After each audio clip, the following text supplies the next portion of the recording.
কিন্তু আমরা একটা সুযোগ দিতে চাচ্ছি, কেশবপুরের সকল অসাধু যে সাংবাদিকগুলো আছে তাদেরকে আমরা হুঁশিয়ারি জানাচ্ছি, আপনারা যারা এই যে মোবাইলদারি সাংবাদিক আছেন কিন্তু তাদের আসলে যোগ্যতা নেই, আপনারা বিভিন্ন জায়গায় চাঁদাবাজি করেন, এছাড়া যখনই কোনো ন্যায়ের পথে কোনো সম্মেলন না হয় আপনাদের বিরোধিতা করেন, আপনাদেরকে হুঁশিয়ারি করার জন্য আমরা মানববন্ধনটা করছি।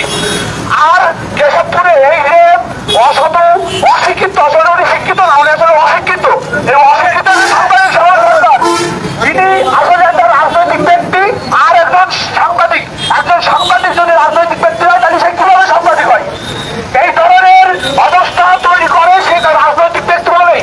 তার এই যে বিভিন্ন জায়গায় যেমন পূজা উদযাপন পরিষদ, পূজা পরিষদ, দেবালয় ট্রাস্ট, এই ধরনের যে সূত্রদের ট্রাস্টগুলো আছে, পরিষদগুলো আছে, এখান থেকে যত দ্রুত সম্ভব তাকে অপসারণ করতে হবে। এই ধরনের যে পূজা উদযাপন ট্রাস্ট, ধর্মীয় ট্রাস্ট, এখানে এই ধরনের অনৈতিক ব্যক্তি থাকতে পারে না। কেশবপুরে এই ধরনের যতগুলো সংগঠনের যিনি যুক্ত আছে, আজ অথবা কালকের মধ্যে আমরা আলটিমেটাম দিচ্ছি, আজ অথবা কালকের মধ্যে কোন ধরনের সংগঠনে তিনি থাকতে পারবে না। যদি কোন ধরনের সংগঠনে যুক্ত থাকে, কোন ধরনের মিটিং এ যদি আসে, তাহলে সেই মিটিং বন্ধ হবে, সেই সংগঠন বন্ধ হবে। আমরা খুব স্পষ্টভাবে জানিয়ে দিতে চাই, তিনি কোন ধরনের মিটিং, কোন ধরনের সংগঠনে যুক্ত হতে পারবে না। আর কেশবপুরে যারা আইন শৃঙ্খলার দায়িত্বে আছে তাদের কাছে আমাদের অনুরোধ, আপনারা যত দ্রুত সম্ভব তাকে গ্রেফতার করুন।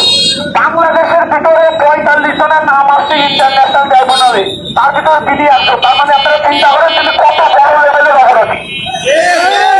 আমাদের হাতে দেশ স্বাধীন হওয়ার পরেও শেখ হাসিনার সাথে যারা উচ্চ অনলাইনে মিটিং করে, কনফারেন্স করে, তাদের ভিতরে সরকার একজন এমন একজন অপরাধী কেশবপুরে থাকবে, এ আমরা হতে দেব না। কেশবপুরের যত ছাত্র সমাজ, সাধারণ জনগণ যারা আছে, কেউ থাকতে দেবে না তাকে।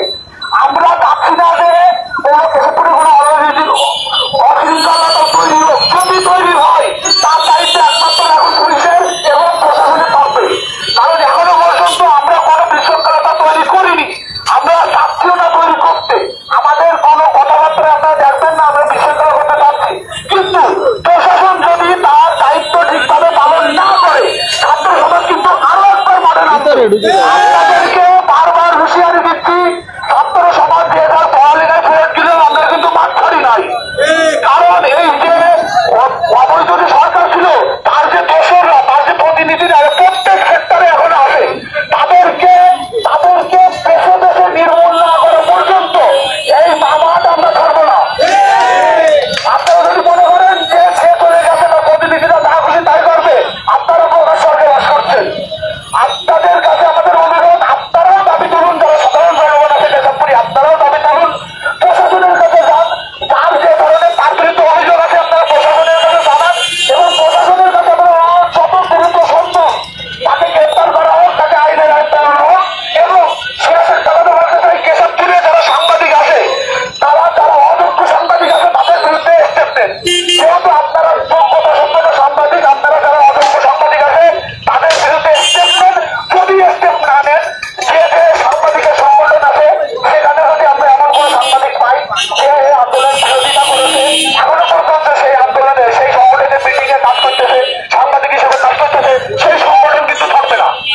আমি স্পষ্ট বলে দিতে চাই, যদি কোনো বিরোধী সাংবাদিক এখনো যদি কোনো সাংবাদিক সংগঠনে থাকে এবং সে যদি এখনো সাংবাদিক হিসেবে কাজ করে এবং সে যদি চাঁদাবাজি হয়রানির সাথে যুক্ত থাকে, হয় সে সাংবাদিক থাকবে না, নয় সে সংগঠন থাকবে না কেশবপুরে। একদমই স্পষ্ট। আসসালামু আলাইকুম।